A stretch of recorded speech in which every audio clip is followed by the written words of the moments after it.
Good morning. Welcome everyone to our 2021 Pacific Northwest Education and Workforce Summit.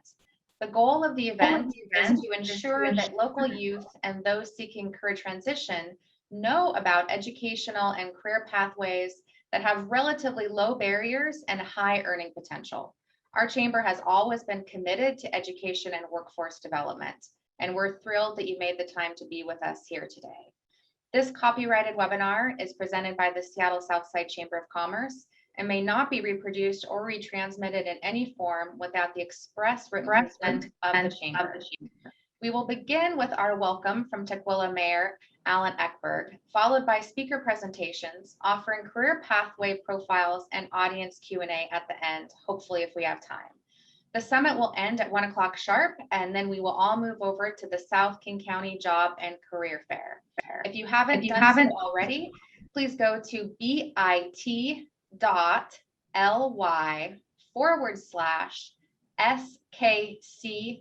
Fair to register. Now I'd like to introduce Tukwila Mayor Alan Eckberg to give the welcome and land acknowledgement. Mayor Eckberg.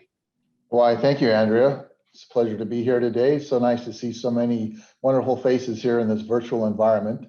On behalf of the Seattle Southside Chamber of Commerce, welcome. I am Alan Eckberg, Mayor of the City of Tukwila, and I welcome you today to the 2021 Pacific Northwest Education and Workforce Summit. I believe you will find today's time together most enjoyable and informative. As we begin our gathering, I would like to respectfully acknowledge that today's event, even though it's virtual, resides on the occupied Coast Salish land, and that the Seattle Southside Chamber is on the homelands of the Duwamish people. We pay respect to the Coast Salish elders, past and present, and extend that respect to their descendants and to all Indigenous people. It is with honor for me to be here on behalf of the Seattle Southside Chamber of Commerce to welcome you. The Chamber, demonstrates outstanding commitment to our community, especially access to information and supportive community-based solutions. For those who are businesses, please consider joining the Chamber's network. Again, welcome to today's summit. And with that, allow me to welcome back Andrea Ray, President and CEO of the Chamber. Andrea, take it away. Thank you so much, Mayor Eckberg. Really appreciate it. And for those of us who are joining on Zoom, just a couple housekeeping tips. This is not a meeting, which is why you are not able to unmute yourself or share your video. You are able to type questions to our panelists by using the Q&A function at the bottom of your Zoom panel. And we hope that we will have time for questions at the end of all the panelists' presentations. You are also able to turn on closed captions. Just click the CC button at the bottom of your screen and select Show Subtitles. If you are joining us live via Facebook, please type your question into the comment section on the Facebook Live broadcast. And again, we'll do our best to facilitate that Q&A when we get to that. I'd also like to take this opportunity to thank our sponsors. Our event would not be possible without our sponsors. Thank you so much to Act 3 Catering for providing our delicious to-go meals. Thank you to our media sponsor, South King Media. Again, Scott is broadcasting this webinar live on Facebook so that even more people are able to watch with us and ask questions. Thank you to our event sponsors, the City of Tukwila and Highline College, for also helping to make this event possible. Thank you also to our presenting sponsor, GISA Credit Union. GISA representative Brandon Allison is here to say a few words. Brandon? Thank you and good morning. My name is Brandon Allison, Financial Education Manager for GISA Credit Union, and we're very proud to be a sponsor of the 2021 Pacific Northwest Education and Workforce Summit. Since 1953, GISA Credit Union has made a positive impact in the lives of our members, families, and community organizations across the state. Education is a cornerstone of our community outreach efforts, and we're committed to advancing financial literacy awareness and professional development in the communities we serve. We strive to honor this commitment by supporting school districts, clubs, businesses, and other community organizations by providing innovative education opportunities, including in-person presentations, experiential learning programs, student-ran high school credit unions, and of course, our Affinity debit card program. But rather than just speaking to our commitment to education, we would like to show some examples of how we make an impact on education through a very quick video. Would you mind playing that video, please? At Giesa Credit Union, financial education is a cornerstone of our community outreach efforts, and we are committed to advancing financial literacy awareness and professional development in communities we serve. We strive to honor this commitment by supporting school districts, clubs, businesses, and other community organizations with innovative education opportunities, including in-person presentations, experiential learning programs, student-ran high school credit unions, and our Affinity debit card program. Giesa's financial education team has designed custom in-person courses intended to empower members of all ages to be financially savvy.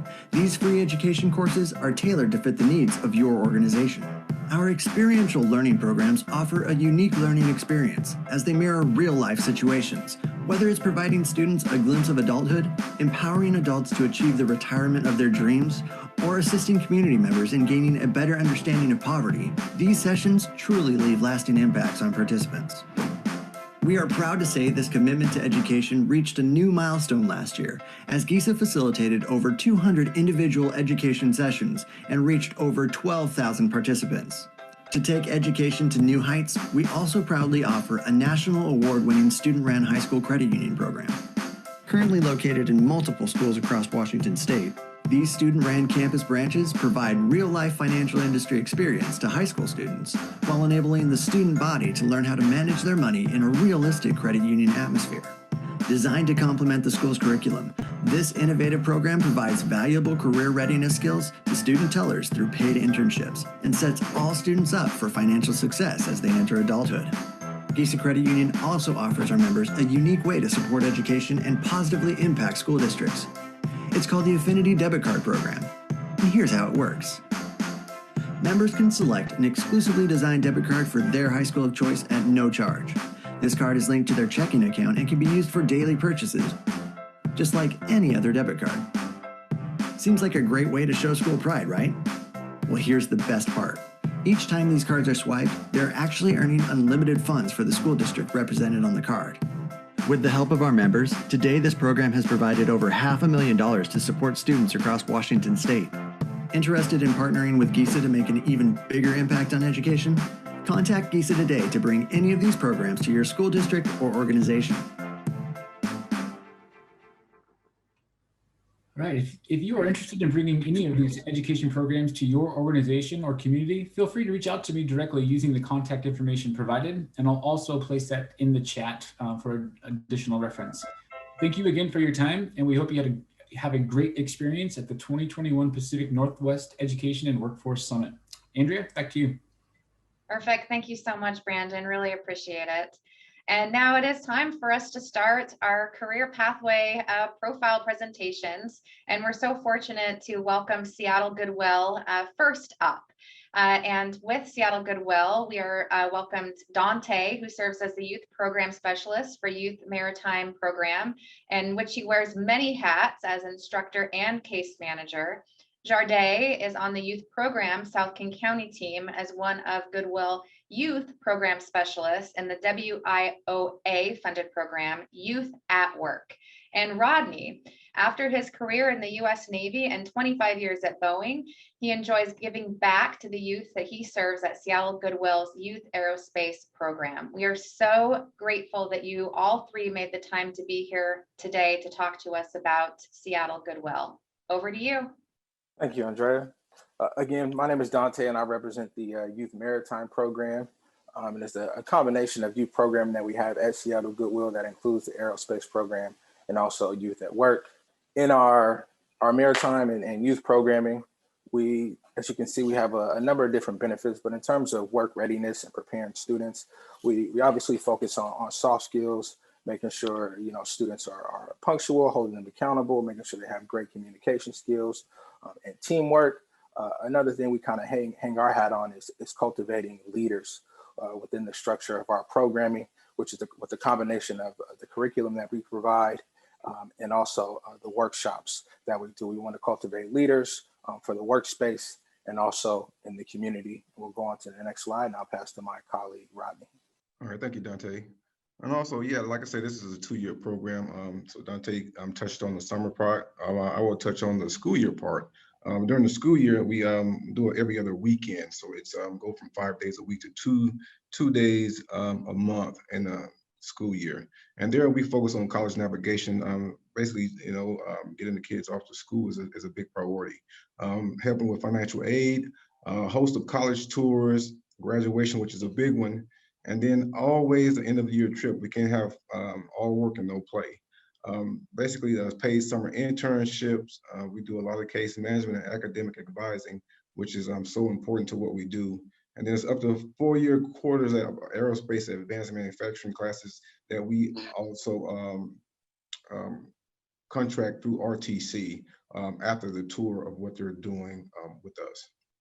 And with that, that's a little bit about youth at work. I'll hand it to you, Jarde. Hi, everyone. I'm Jarde. I'm one of the youth program specialists for the Youth at Work program at Seattle Goodwill.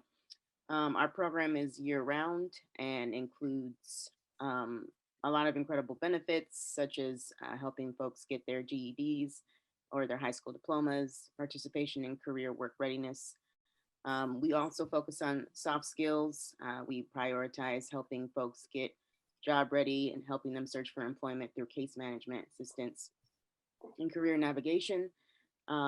Folks can also earn school credit in our program, and they have the opportunity to get paid work experience for 6 months. We focus on how do we do this is we ensure that a lot of our folks get support with tutors for homework, for classes, for high school navigation, college navigation as well. We help prepare students for real life work responsibilities. We also focus on students being punctual, reliable through our work readiness 6-week workshops. And we believe that this focus is important because a lot of companies now are striving to find employees that already have these basic skills, and these will help our students be competitive candidates in the job market today. And that's it. Perfect. Thank you so much, Seattle Goodwill. We so appreciate how you are passionate and dedicated to help all of our students and youth have that general career readiness, right? So it's so important as we move forward, with any career path they might choose to follow. That general support and career readiness is huge. So really, really appreciate that. Thank you so much. And now it is my honor to introduce our next career pathways profile on healthcare with Jennifer Johnston. Jennifer is the Healthcare Workforce Transitions Program Manager and Prior Learning Assessment Coordinator for Highline College. She works to develop healthcare education and career pathways, as well as decrease barriers to post-secondary education. Jennifer, thank you so much for being here with us this morning and talking to us about what healthcare career pathways are available. Thank you. And I also want to say thanks to Goodwill, because a lot of students come to Highline from Goodwill as a bridge, and we just really appreciate everything that Goodwill does for people in our community. My presentation is going to be about healthcare pathways at Highline College, but since a lot of people on this event will be from all over the region, I also want to mention that our partner colleges have lots of other choices. Highline has a handful, and we'll talk about those, but our partner colleges at Renton Tech and South Seattle and Seattle Central have even more. So I'm going to put a link in the chat. Whoops, that's not the right link. I will put a link in the chat for people who are looking for education and careers to find. It's called Career Bridge. So if I don't manage to get the link in the chat, remember Career Bridge, and it will be able to find education for you throughout the state of Washington and whatever you might be interested in. Now let's turn to Highline College. Highline College has several healthcare career pathways ranging from a very short time commitment of 5 weeks for certified nursing assistant to 4 years for the respiratory therapist program. So the certified nursing assistant program is 5 weeks, and it's one of the fastest ways people can get into healthcare. And it's highly recommended for people who are interested in nursing or any other health career, really, because it's a true introduction to the field. Other short-term programs that Highline has include healthcare interpreter. And at Highline College, the students at Highline College speak over 120 languages, so really representative of Southside. So all of those folks are needed for helping other people who speak those languages in the healthcare field. And if you would like to be a professional healthcare interpreter, I know that lots of people are used as healthcare interpreter, whether they get paid for it or not, I don't know, but healthcare interpreter would help people be professional in that field. Adult family home administrator is something where if somebody wants to turn their home into a place for adults to be getting home care. We have 6-month and up to a year certificates in personal fitness trainer and clinic service rep. Clinic service rep is the front office person. 2-year programs that are very popular are medical assistant and community health and wellness, personal fitness trainer again, and substance use disorder. There's a desperate need for substance use disorder professionals right now. So that's a great field to consider getting into. Nursing, very popular. There's a 2-year program at Highline, and there's options for transferring to 4-year programs.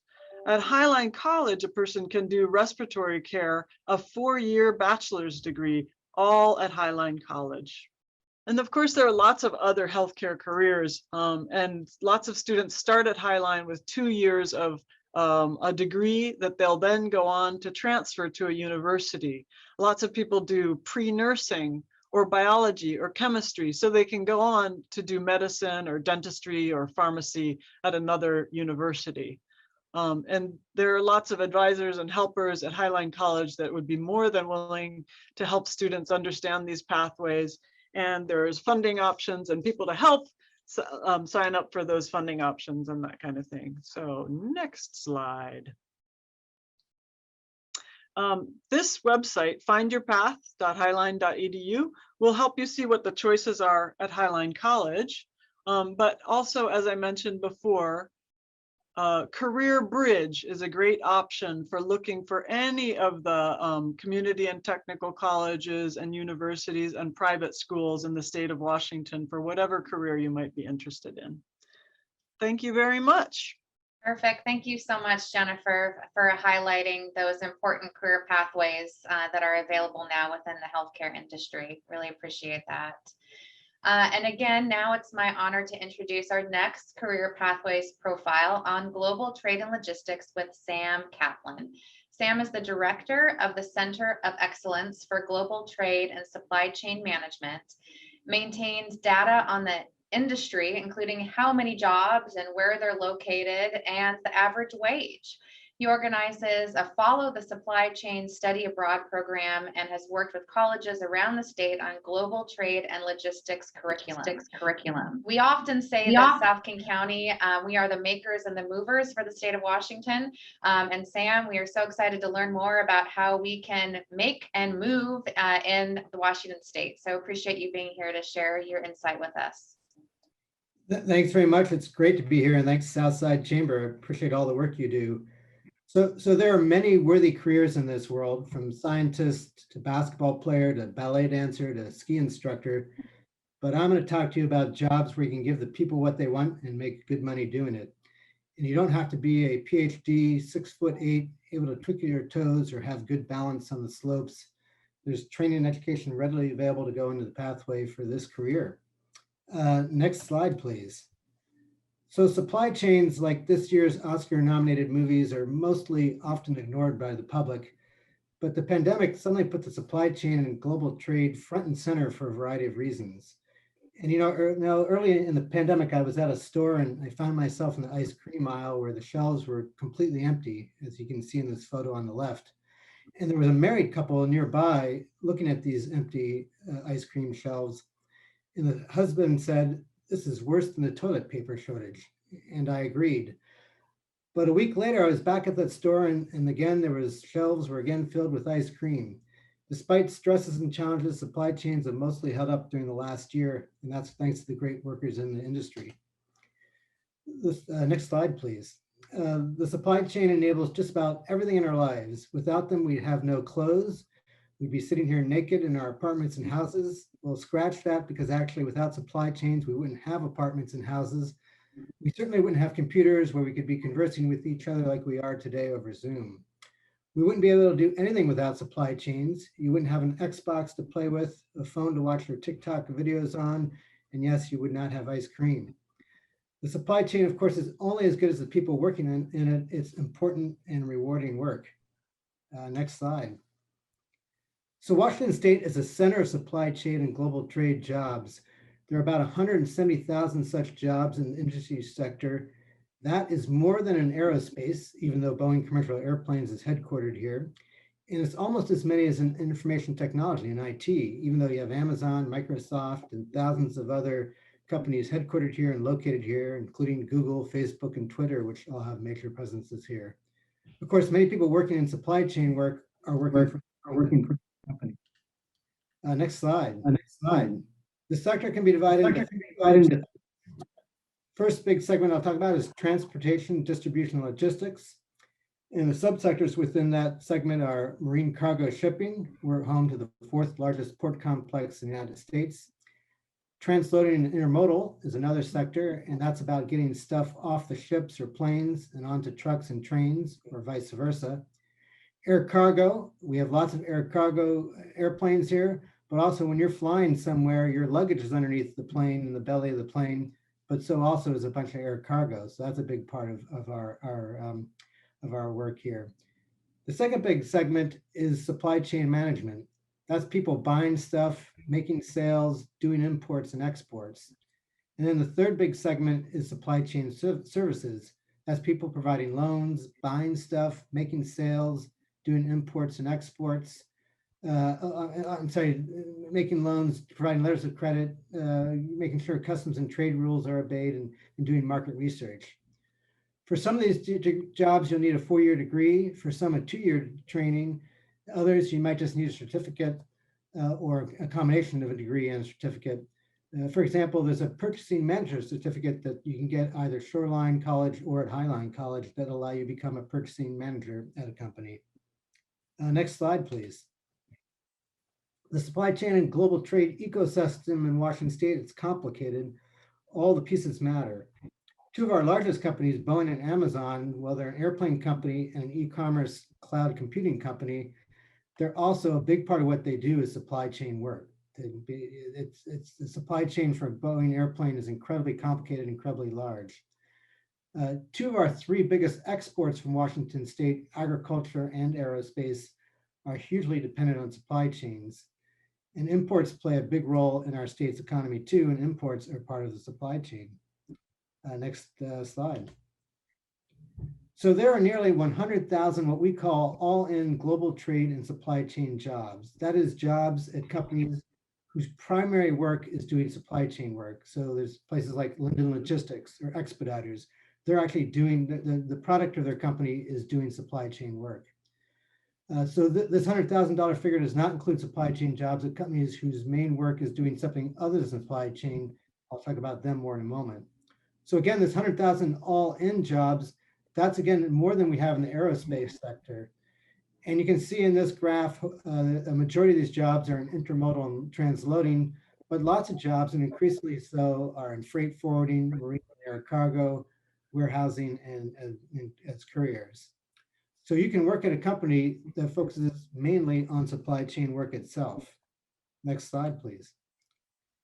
There are more than 70,000 jobs at companies that aren't purely supply chain companies. So this includes Boeing, for example, Microsoft, Starbucks. Coffee just doesn't walk into the roasters on its own. It has to get there thanks to people doing the work. And many, many other companies.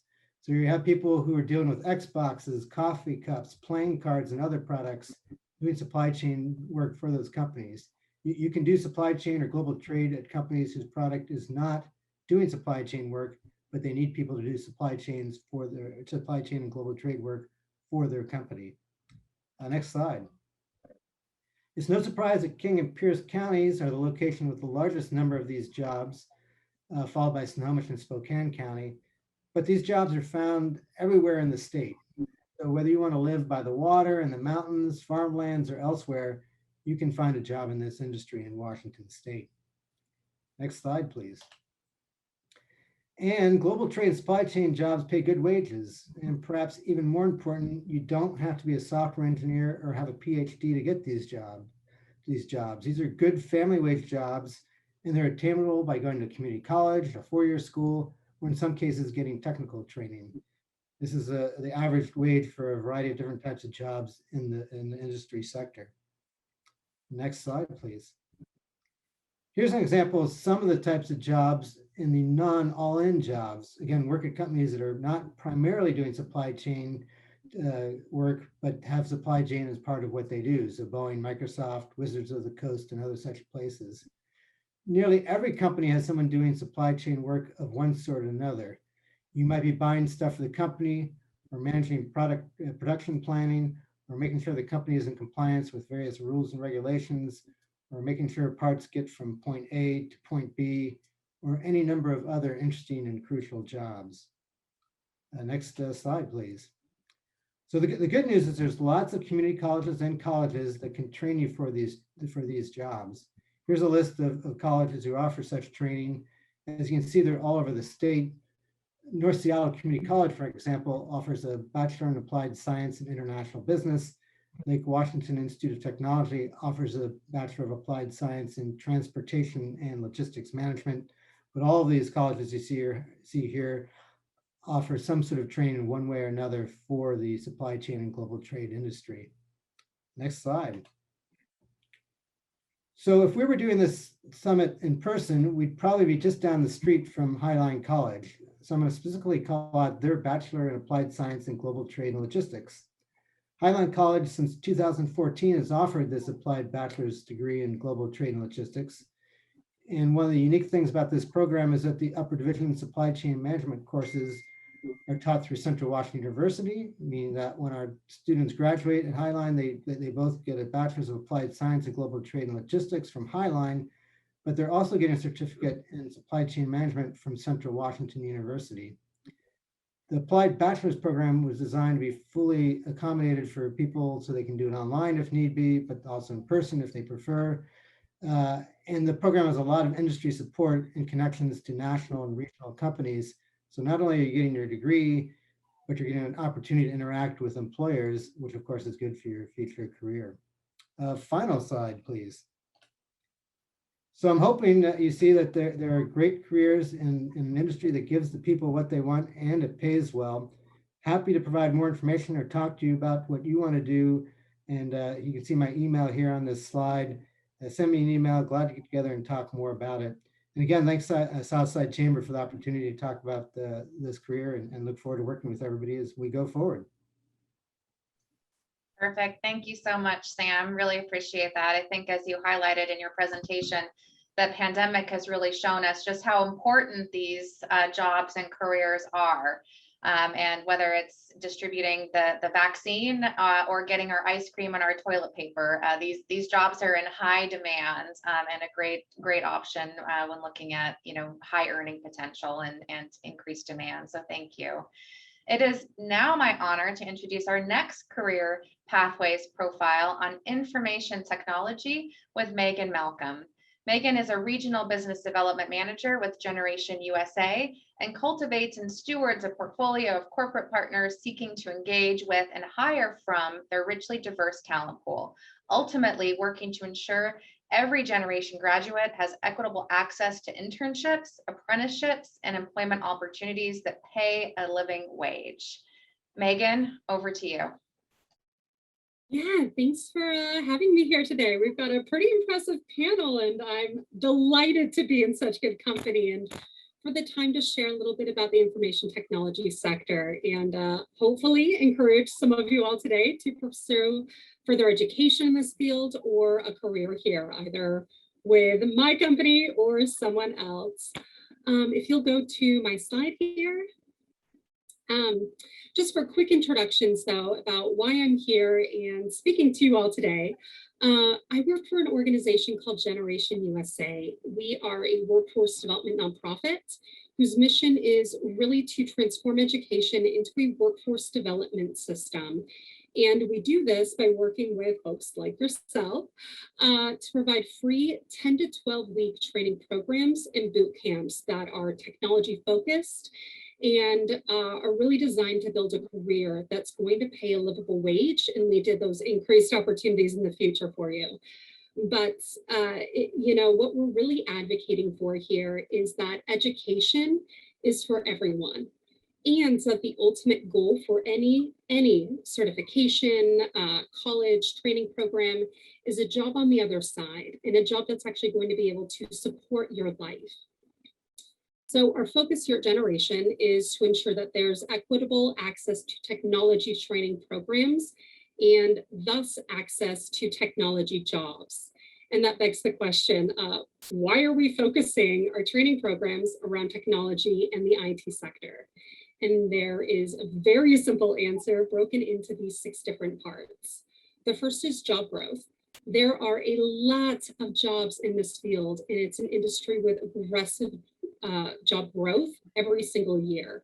Even with job losses from the pandemic, there were still 217,000 more people working in IT and software this last year.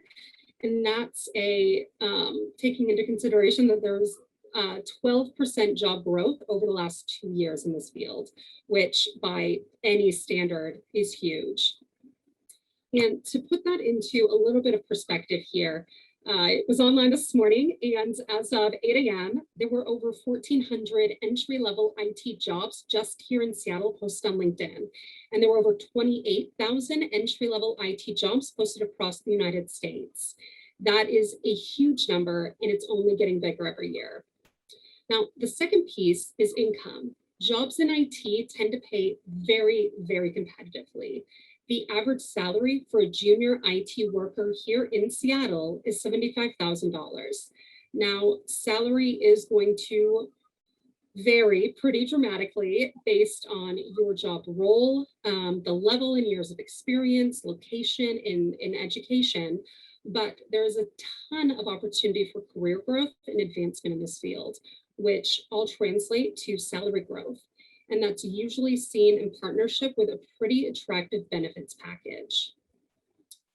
We also see pretty flexible education requirements here. If the IT field is going to continue to see such radical growth, with conservative projections looking at 11% over the next 10 years, the question then becomes, where are all these people going to be coming from to actually fill these jobs? And what type of education requirements and skills do they need to actually find success in these jobs? Now, universities and colleges across the country are all and have been expanding their programs in IT and computer science. And this is going to be your traditional 2- and 4-year associate's or bachelor's degrees. But there are also technical schools. There are certification programs and boot camps that are delivered online, in person. They have blended teaching styles to play up to each individual learner's strengths. And they typically all have different fee structures. And these certification and bootcamp programs are typically in that 10 to 12-week range. And then there are also apprenticeships that are a little bit more on the job training versus that formalized educational classroom learning, and are typically around a year-long in duration. But what's so cool about this sector is that there are so many different educational pathways to all get you to that same place. Now, pivoting off of education into skills, a common misperception about IT is that it's all about math, and it's not. It's about finding innovative solutions to complex problems, and the most successful folks in this field are often the most creative. In IT, you need to have those hard technical skills, of course, which you'll learn, but you also need to have those soft skills needed to work with others on a team, to have strong communication and interpersonal skills. Another fun thing about the IT sector is that it's industry agnostic, and that means that every industry and company, from those huge software development firms all the way down to the small mom and pop shops, need information technology workers to help their businesses running smoothly and to stay competitive in today's economy. IT spans the public, private, and social sector. You have nonprofits, healthcare, universities, governments. They all need smart, hardworking people to join their IT teams. Now, there's also a lot of upward mobility here. Any job in IT is going to require that you constantly learn and keep up with the cutting edge technology. And the more time you spend in the field, the more skills and knowledge you're going to pick up. That is going to make you a more valuable asset to your employers, which again, will lead to greater opportunities for advancement and promotions. And if you do feel stuck in your current position, you have the option of moving into another company that has a better ladder to climb. We have lots of options here. So now that I've hopefully sold you on a career in IT, let's dive quickly into what it is. The exact definition is the study, design, development, implementation, support, or management of computer-based systems.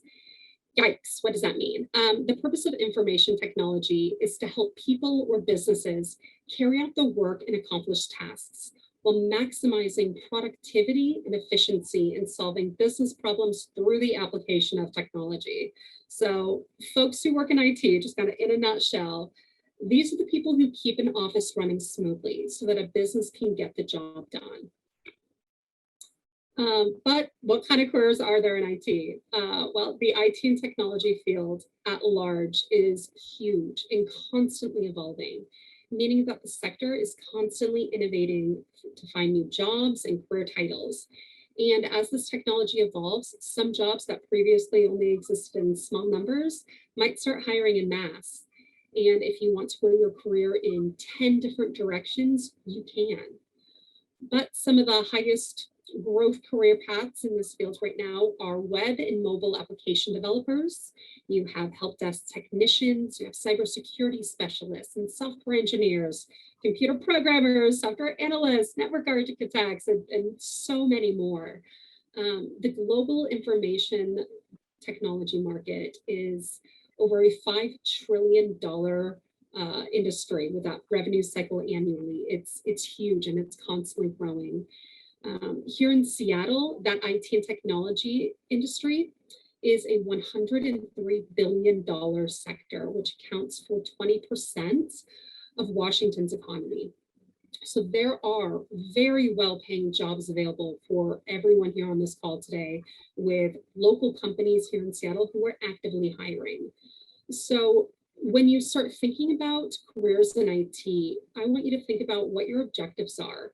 Do you want to be a chief information officer one day and sit on an executive leadership team? Or do you want to be a video game designer?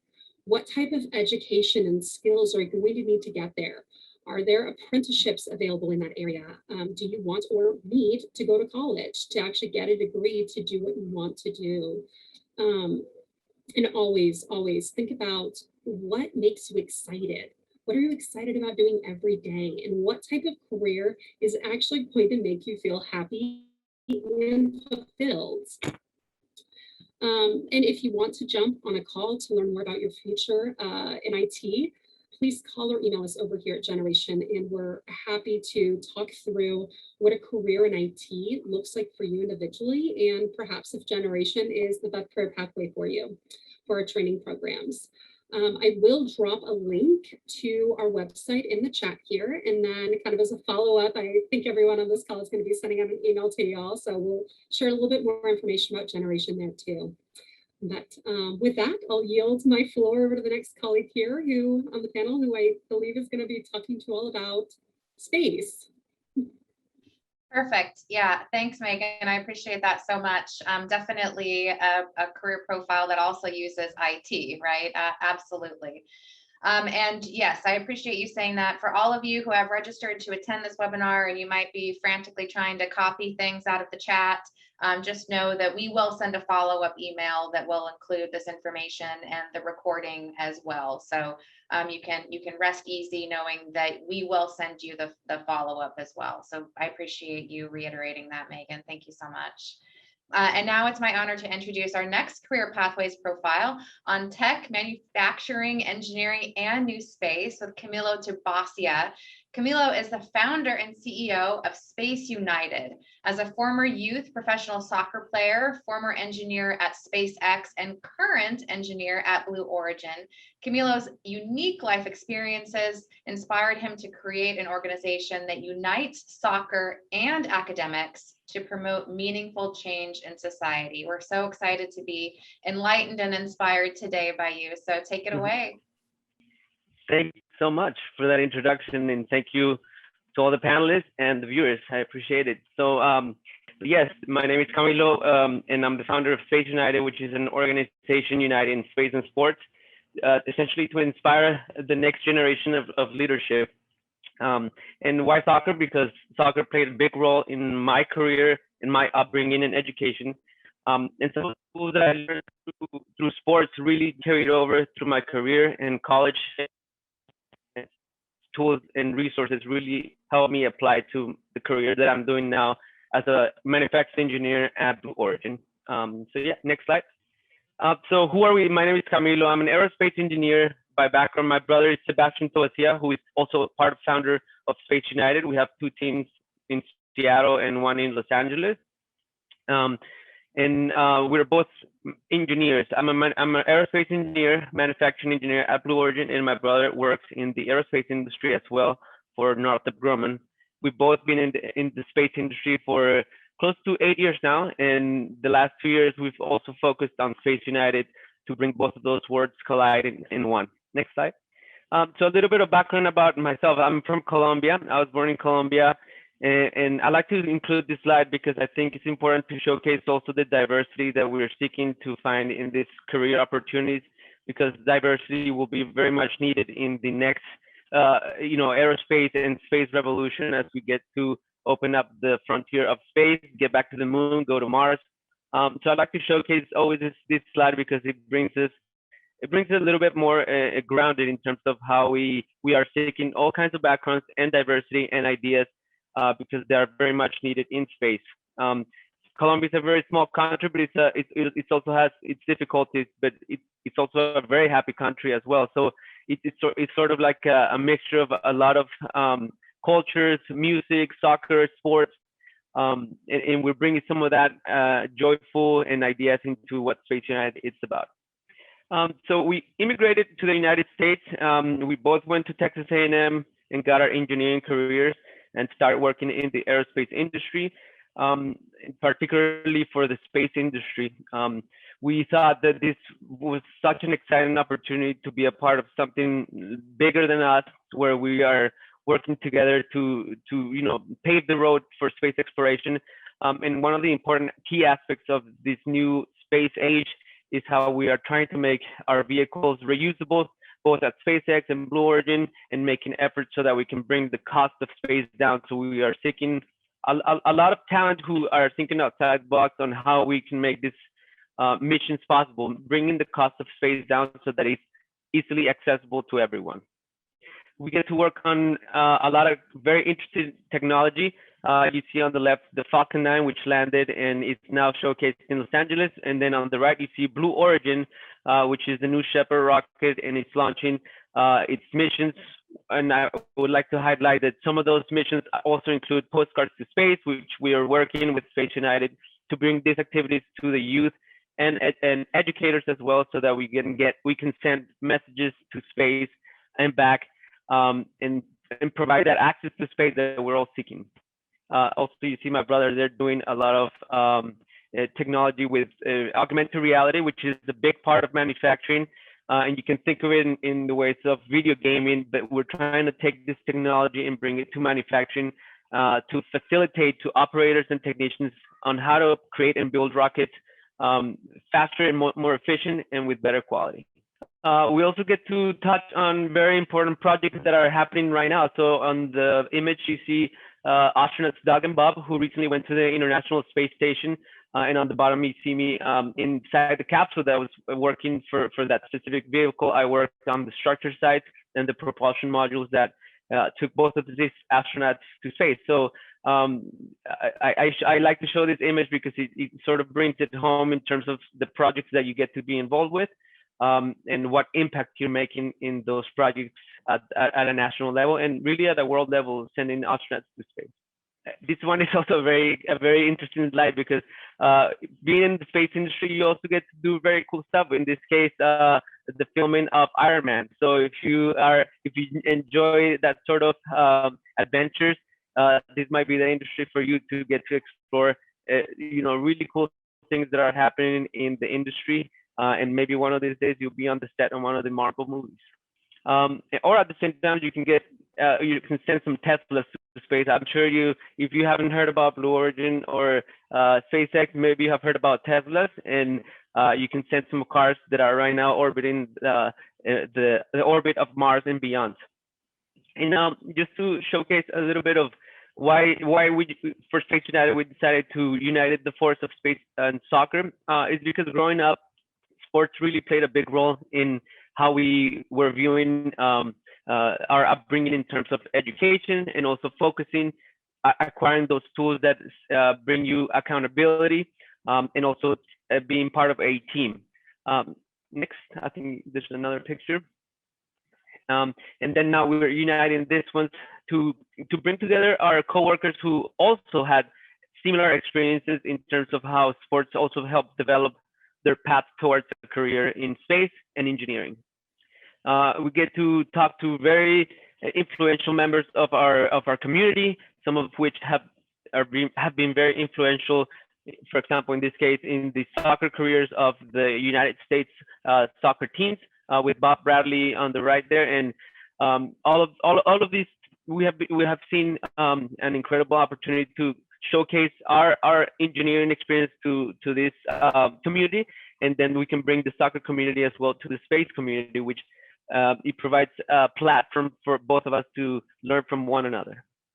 And then, at Space United, we have, I mentioned earlier, we have two teams, co-ed and men's, and teams in both Los Angeles and Seattle. And we're looking for help to bring this professional soccer team in the Renton area. At the same time, we're also having our own engineers reach out to school communities, doing a lot of community outreach to showcase the projects that we're working on and bringing back to our community, which is a big aspect of our mission, making sure that diverse communities learn about the projects that we're doing, and ensuring that young kids and perhaps communities who don't have a lot of access to space information can get this information and also get inspired and dream about careers in space.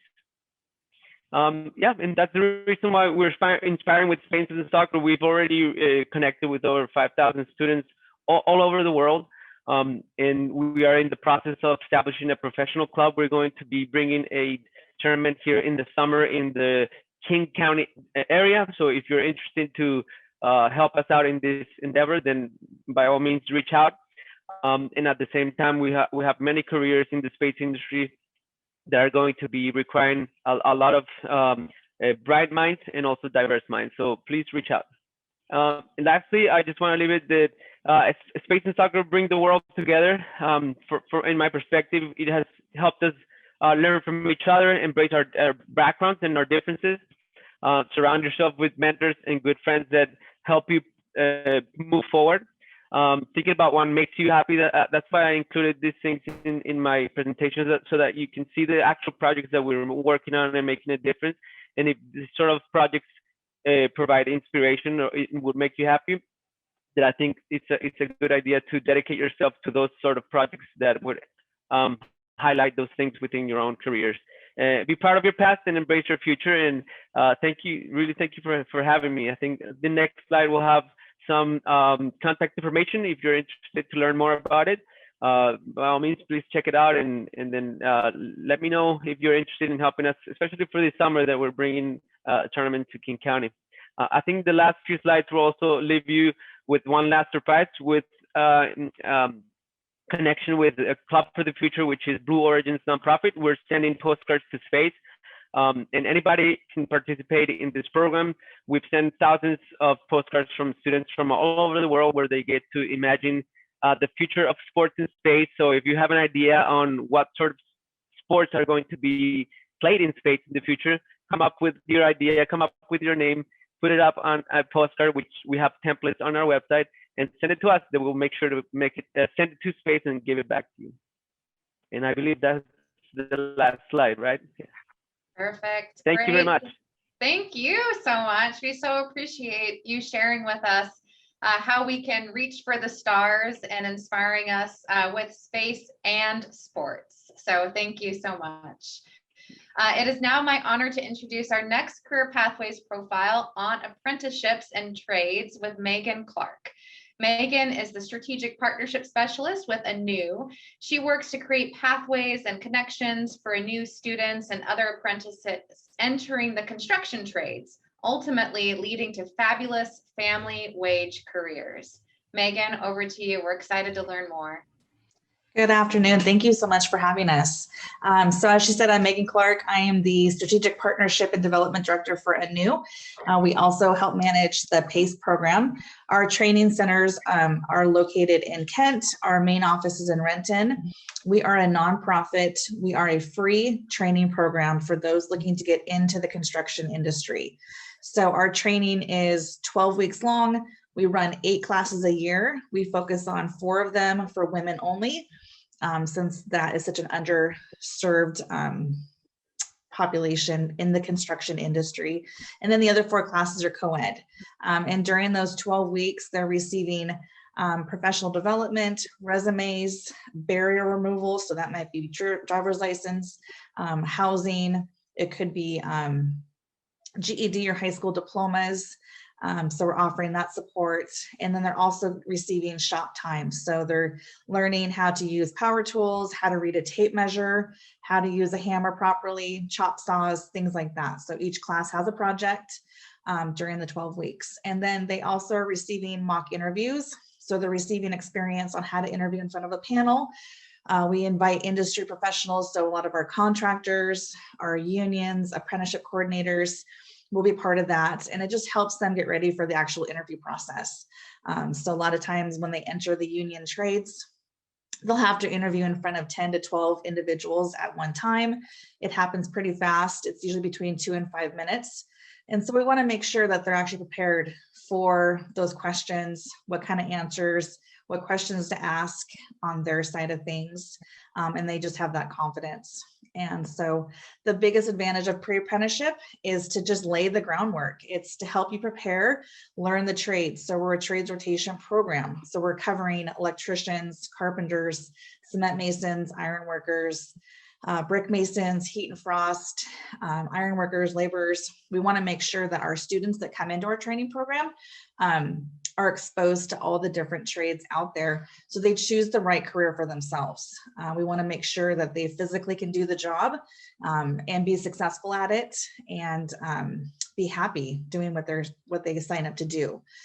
So a lot of them will come in not knowing what they want to do, and then they kind of navigate through the first 6 weeks of exploring the different trades, the physical demands, sometimes the pay.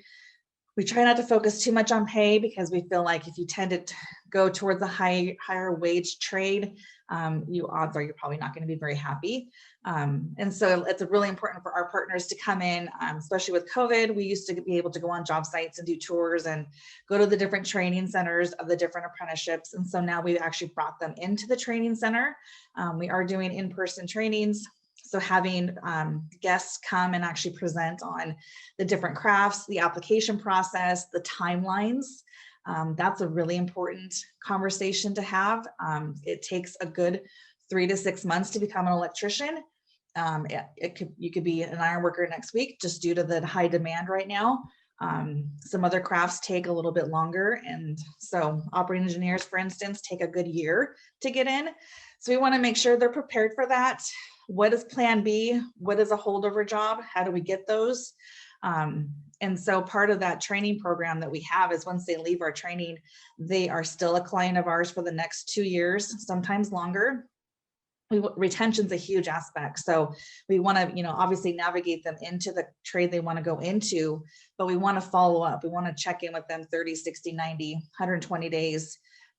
How's it going? When's your interview? When's your test? Are you ready? Sometimes we'll invite them back to the training center if they have some spare time to work on those tests, if it's an actual physical test, if it's just sorting different fittings and getting timed.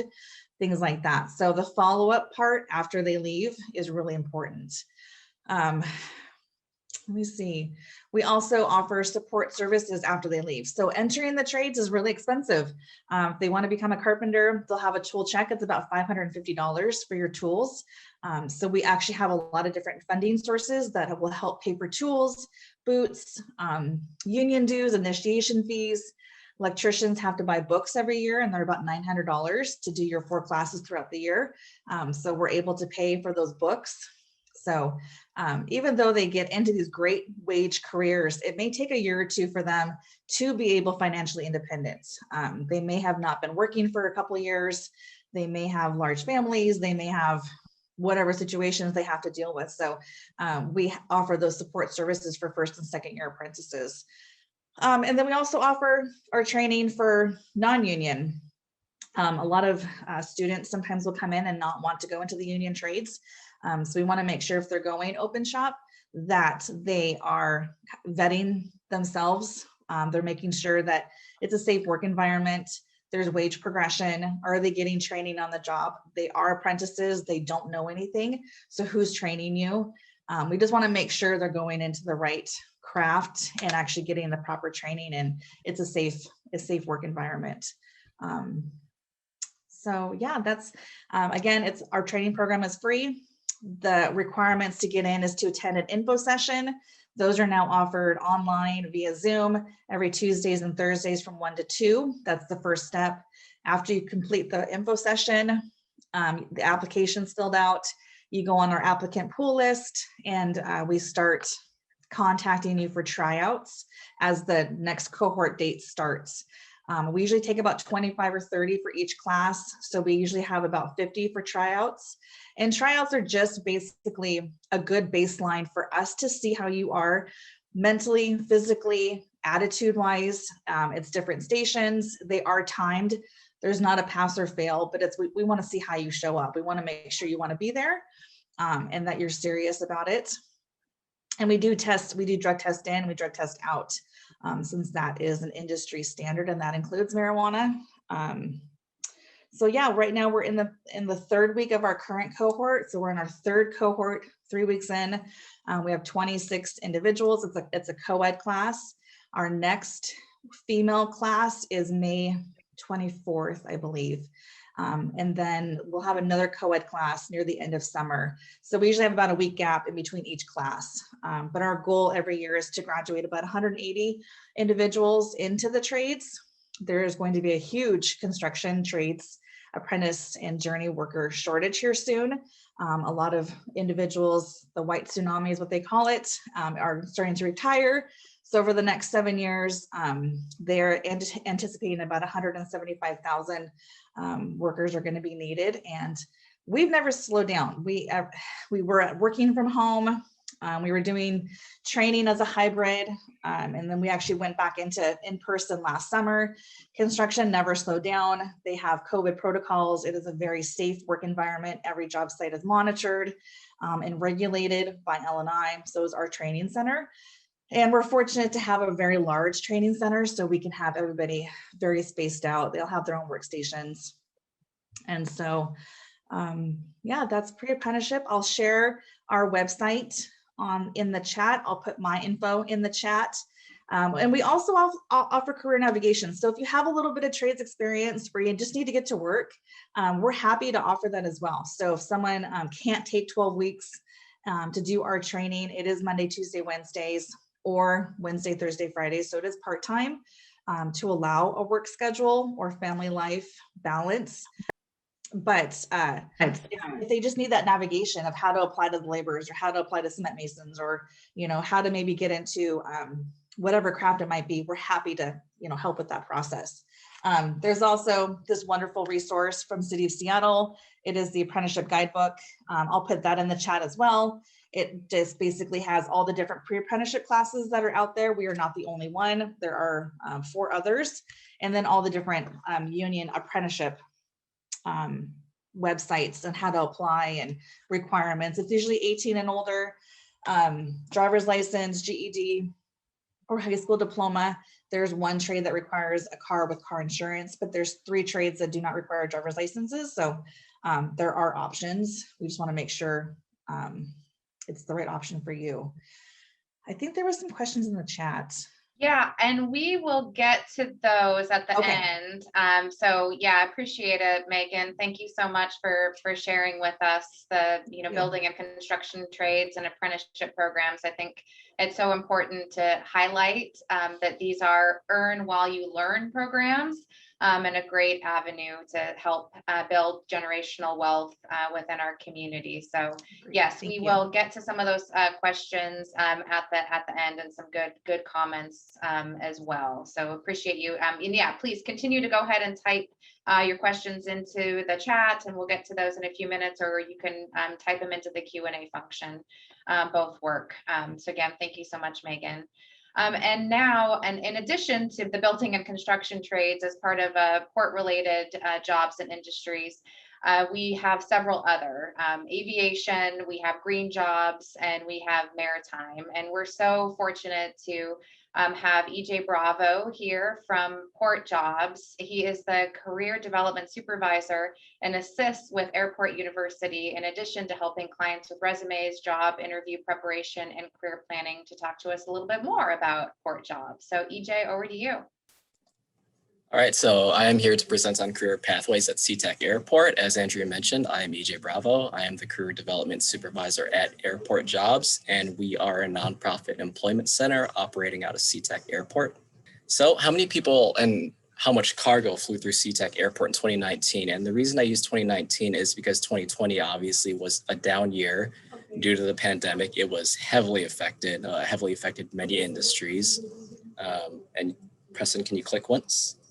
So how many people flew through? 52 million people flew through Seatac Airport in 2019. To put that into perspective, if you were to attend a Seahawks game, which contains about a fully attended Seahawks game will have about 70,000 people, multiply that times 742, and you have an idea of how many people came and went through Seatac Airport in 2019.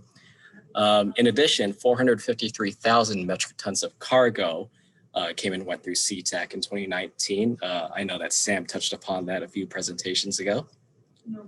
Can you click once? All right. And passenger traffic is rising again after a heavily impacted 2020. Airports aren't going away anytime soon. 25 years from now, they'll still be here. 50 years from now, they'll still be here. 100 years from now, they'll still be here too, and probably beyond that. So what kinds of jobs are at Seatac Airport? You have to think of an airport as basically a little city. If the apocalypse were to happen and you were stuck inside of an airport, you'd have everything you need, and you'd have everything you need to survive for a while and have fun as well. Can you advance, please? So what kinds of jobs are at Seatac Airport? And I have a lot of jobs to go through, so I'm going to go through these pretty quickly. You can be a ramp agent. These are the employees that load. Oh, can you go back? Thanks, Preston. Yeah, so ramp agents are the employees that load and unload airplanes of cargo and luggages. You can be a passenger service agent. These are the airline employees that will help check you in when you arrive at the airport, and they also help keep order when you're at the gate waiting to board your plane. Next slide, please. You can be a wheelchair agent. Some passengers will need help being transported around the airport, so our wheelchair agents help out with that. Food service and restaurants. Any airport you go to will have a fair amount of restaurants. Seatac alone has dozens. A restaurant is a more complicated operation than you might see. There's so much that goes on just to make that operation happen. So you have your cashiers, hosts and hostesses, bartenders, cooks, management, administration. There's a lot that goes on. So there's a lot of different opportunities at the many restaurants at Seatac Airport. Air cargo, I mentioned the 453,000 metric tons of cargo that come and go through the airport each year. Whenever I walk my dog, I'm looking at the porches of my neighbors, and I see packages on the porches. My house included, we always have packages on the porch, and you wonder how much of that comes and goes through Seatac. So people have to sort through those 453,000 tons of metric tons of cargo. And so there's always plenty of opportunity with air cargo. Next slide, please. Cabin cleaners. Planes are not clean after they are in the air for a few hours with hundreds of passengers on them. Garbage will accumulate on the floor. It'll fall between the seats. It'll be in the pocket behind the seats. Tray tables will get dirty. So the cabin cleaners, they help reset the airplane and prepare it for the next flight. Next slide, please. Retail sales associate. At Seatac, there are dozens of different retailers. And like a restaurant, a lot goes on to make a retail location successful. For Hudson is pictured in this picture right here. They are looking for 37 sales associates right now. They are preparing to amp things up for the summer. Fuelers. So Swissport has the big contract for fueling here at Seatac Airport, and they're currently looking for 20 fuelers. So there's always opportunity if you want to become a fueler. Next slide, please. Security officers. This is a big one. At Seatac, there are 5 security checkpoints. On a busy day, all 5 will be open. And if you've ever seen how long those security lines get sometimes, it's crazy. So a fully functioning security checkpoint will require, potentially dozens of TSA officers. Right now, TSA has about 30 open positions, and they're in such dire need of new employees that they're actually offering signing bonuses. So this is definitely something to think about if you wanted to work at the airport. Next slide, please. Flight attendants and pilots, something else to think about. Pilots, being a pilot is a very lucrative job. Next slide, please. Aircraft mechanics. This is near and dear to our heart at Airport Jobs. We actually have offered 2 Introduction to Aviation Maintenance Technology courses through our Airport University program, which I'll talk more about shortly. Megan mentioned, I think she called it the white wave, where a lot of people are set to retire within the next few years. So that'll lead to a lot of opportunities in their aircraft maintenance field. All right, now, so how can we help out? How to job search at Seatac Airport? We have our jobs hot list. Our jobs hot list shares open positions around the airport. I took a look just this morning. We have about 160 jobs listed. You can learn about hiring events. You can get help creating or updating a resume. That's actually something that I do. Free college classes, we offer those through our Airport University program, and we also offer scholarships in partnership with Alaska Airlines. This is for airport employees, also laid off airport employees. And you can meet with us. We can offer assistance through phone, Zoom, or in-person by appointment. Next slide, please. A little more facts about working at the airport. Many jobs pay $16.57 or more an hour to start. Many require a high school diploma or GED. Some companies hire at 16 or 17 years old, but most will require that you are 18 or older. Some jobs require a driver's license, and most jobs do require a background check, so do keep that in mind. Next slide, please.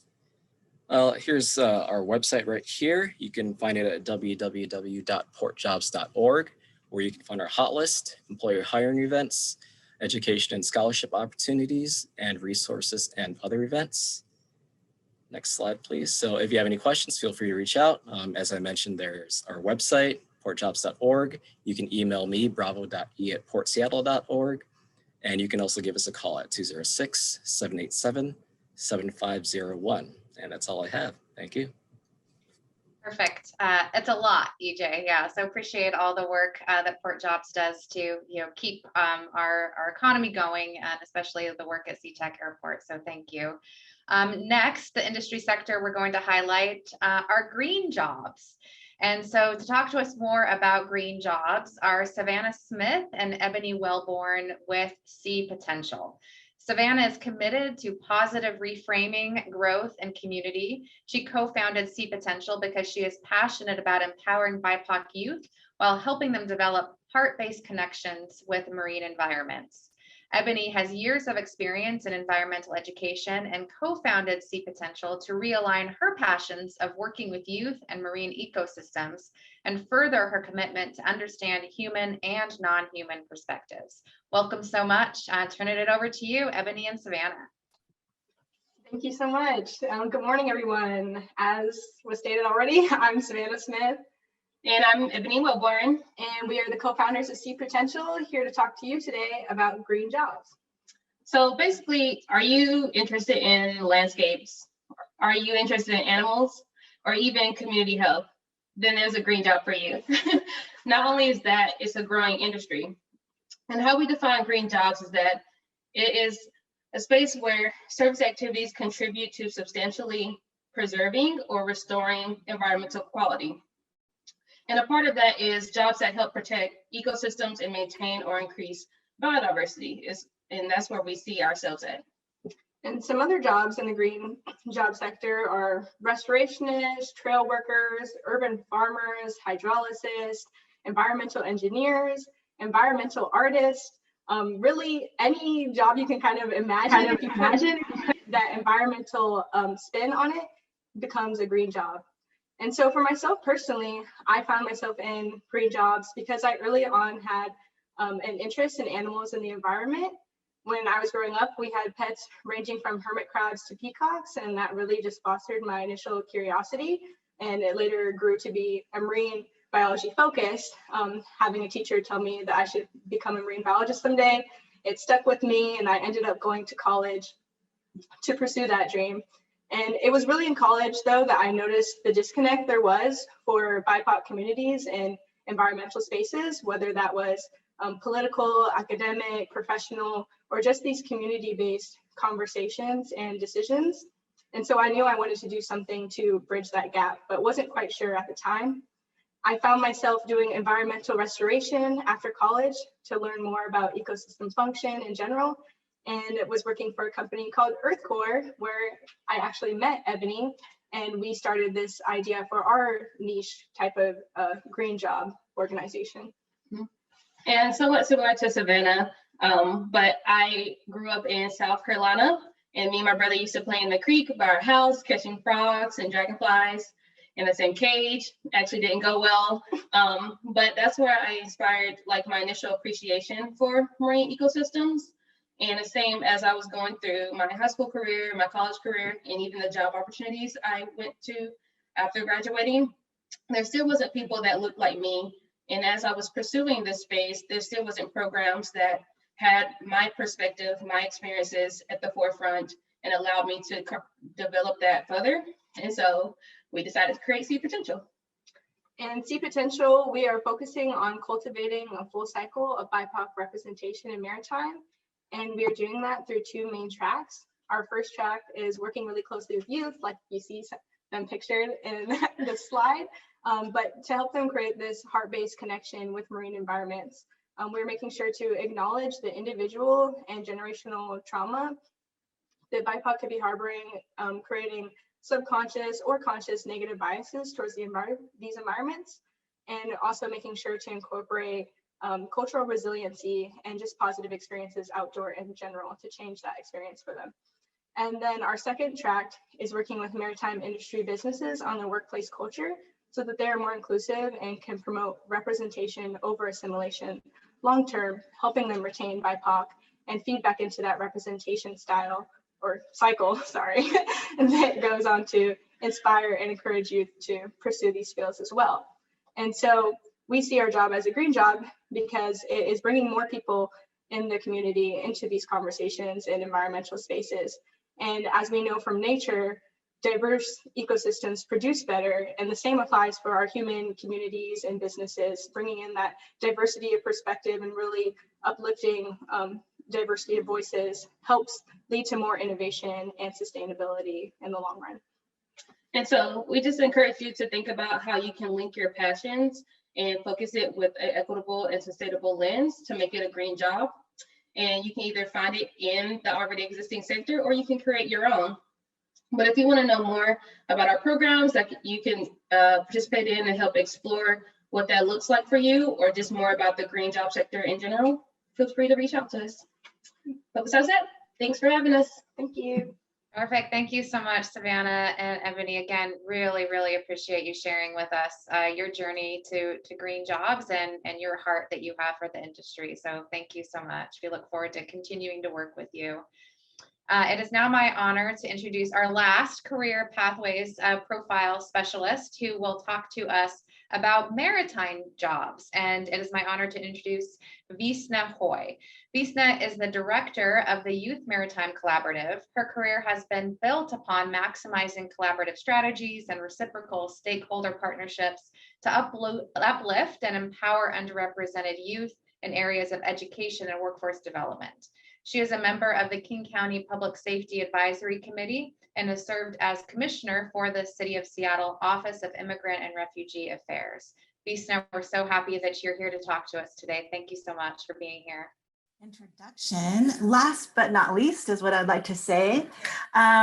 It's so great to be here. And I just want to say hello to all of you youth out there from South King County. And I would like to talk about the Youth Maritime Collaborative. Sorry, I just had an echo in my ear from the audio. We are comprised of multiple stakeholders ranging from the Port of Seattle all the way to Seattle Goodwill, which I see is in this group, to Seattle Public Schools, Seattle Office of Economic Development, and many, many organizations who are youth serving that love teaching youth about ways to learn about maritime, marine science, sailing, boat building, and all of the things that are super, super exciting, but unfortunately, many young people are not aware of. We have about 25 stakeholders in our collaborative, and we are continuing to expand. We have a vision and a mission to be more inclusive. And so recently we have provided career awareness webinars to El Centro de la Raza. We're excited to be presenting to the African Chamber of Commerce. We present using interpreters. We put in the hard work to ensure that we are able to reach and connect to youth especially from underserved communities, and in specific languages so that is understood by all. We also meet with parents as well, because parents also have many questions about career and educational pathways just as much as our youth. So what is maritime? We live by the water. Our state is by the Pacific Ocean, but many people don't know about all the amazing opportunities in this industry. It is a $40 billion industry. We have ships that go directly to the Pacific Rim. International trade is booming.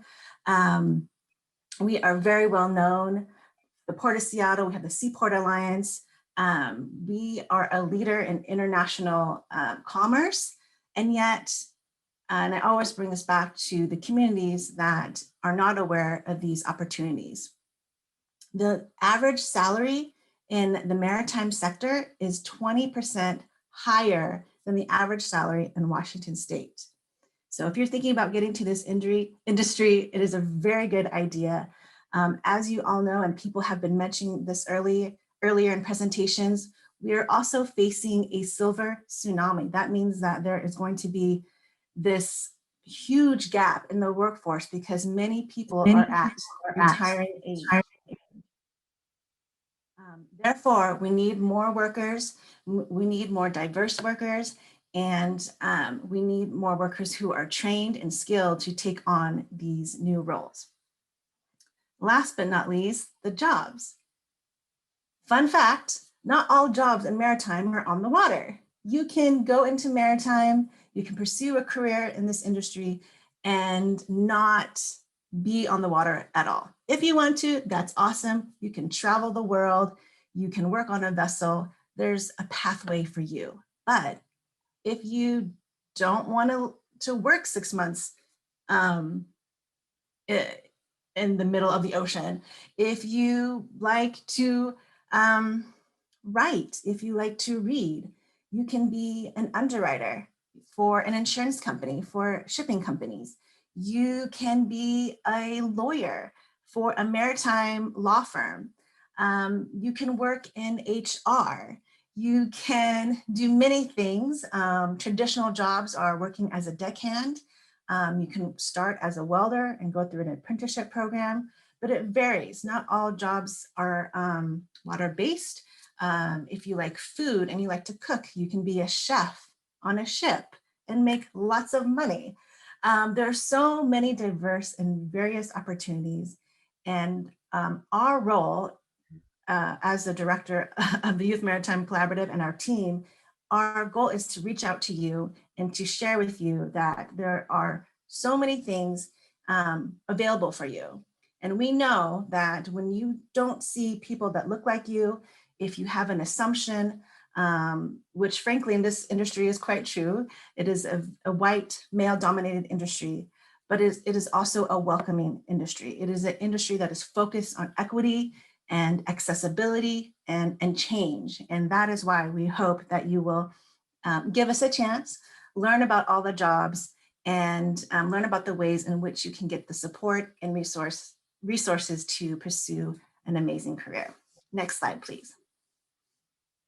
All right, so one of the ways to get into a maritime career is if you are from the Seattle area, you can enroll in the Seattle Skill Center. We have a vessel operations class at this beautiful building, the Seattle Maritime Academy, and you can earn a high school credit. You can work towards your high school diploma, and you can also gain skills as well, maritime related skills. It's an awesome experience. It's free. They provide transportation if you're coming from another school that's far away from Ballard. So there's many ways to remove barriers if you are interested in pursuing this pathway. All right, I'm sure you've already heard from Dante. The Seattle Goodwill has a youth maritime program, and this program is part of our collaborative. So I'll always like to hype it up as well. It's a 2-year commitment. It's for juniors and seniors. There's Saturday workshops once a month. There's wraparound services, ways to network, ways to learn about careers in the maritime industry as well. And it's provided by culturally responsive case managers, such as our lovely Dante. Next slide, please. What if you're like, oh, I've never, been on a boat. I don't even know what I would do if I were to sail. That is okay. We have a great organization called the Center of Wooden Boats, and that's based here in Seattle. We do have funding if you're interested to take a field trip. We provide transportation. We can work on ways to provide food, but you can come and learn how to build a wooden boat. You can learn some ways to learn how to sail.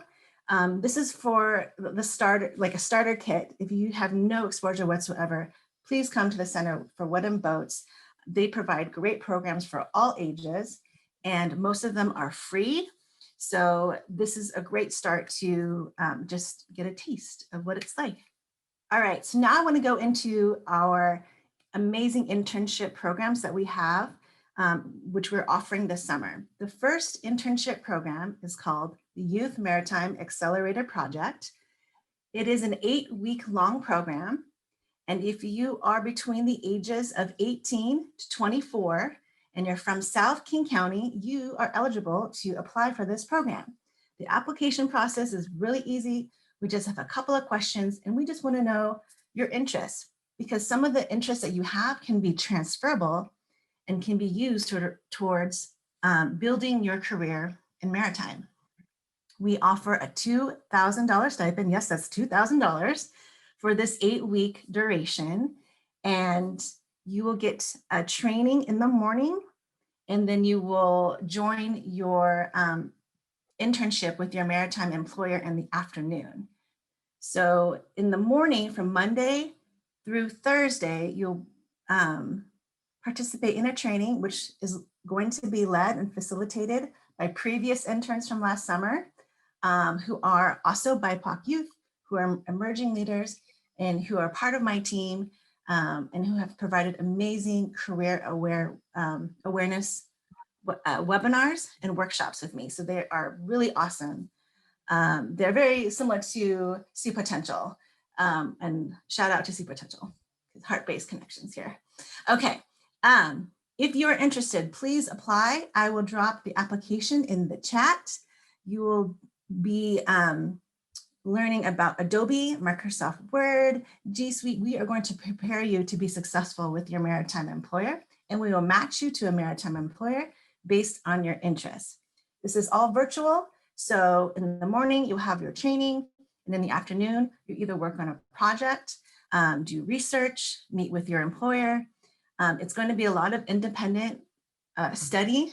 And so we are looking for those who are driven and who are ambitious, but there's no experience in maritime required. And our next internship, and this is for folks who are from the Seattle area. This is for high school students. And this is a program which is called Launch 206. It's a 4-week internship, and you can earn $1,000 stipend and a 0.5 high school credit. The only requirement is that you must have taken a CTE class. And this also gives you an opportunity to intern with a maritime employer. There is a class on Fridays, which all the interns will convene together as a cohort and work on a business project. This is really awesome. We were very successful last summer. And if you're interested, I will put the information here in the chat of Katie Cyril. She is a program coordinator who leads this internship. All right, now I just want to give a shout out to Tongue Point. If you are working on getting your GED, if you want a pathway into maritime that's a bit non-traditional, you really want to start working and maybe school isn't something that you're interested, that's fine. You have an opportunity to join the Seamanship Program in Tongue Point, Oregon. And this is an awesome program where you can earn your GED and develop job skills for a very high-paying job in maritime. It is free. You do need to apply. There is some work. There's information that you need to submit, but it is a very great opportunity, and you can earn a lot of money once you complete this program. This is dear Karina. She is our team member for Washington Maritime Blue, which houses the Youth Maritime Collaborative.